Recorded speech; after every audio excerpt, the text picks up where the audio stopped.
সূরা সাদ নম্বর 23 পৃষ্ঠা নম্বর 14 আয়াত নম্বর 35 আমার আল্লাহ বলেন ক্বালা রাব্বি ইগফিরলি ওয়া হাবলি মুলকান লা ইয়ানবাগি লিআহাদিন মিন বা'দি।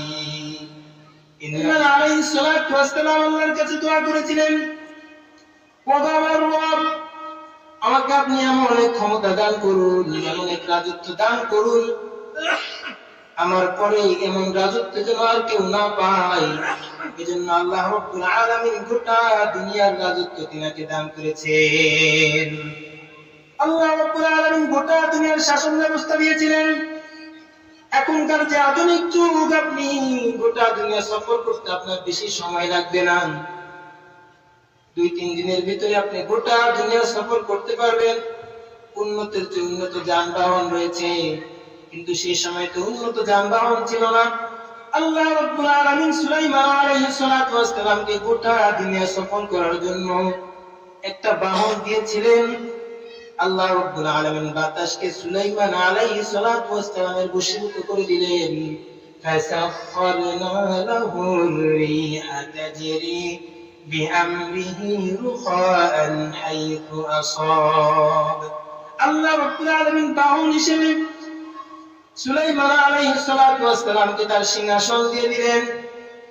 সিংহাসনে করে সুলাইমান আলাইহিস সালাতু ওয়াস সালাম পৃথিবীর এক প্রান্ত থেকে আরেক প্রান্ত সফর করতেন।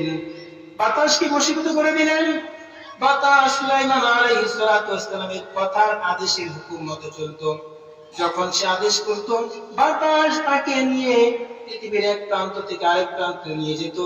আমার আল্লাহ বলেন সূরা সাবা পারা নম্বর 22 পৃষ্ঠা নম্বর 8 আয়াত নম্বর 12 আমার আল্লাহ বলেন ওয়ালি সুলাইমানার রিহা গুদুহা শাহরু ওয়া রাওয়াহুহা শাহর ওয়া আসালনা লাহু আইনাল কিত্র ومن الجن من يعمل بين يديه بإذن ربه ومن يزغ منهم عن أمرنا نذقه من عذاب السعير।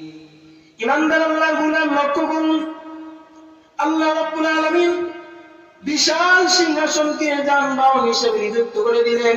এই সিংহাসন ছিল আল্লাহর হুকুমে।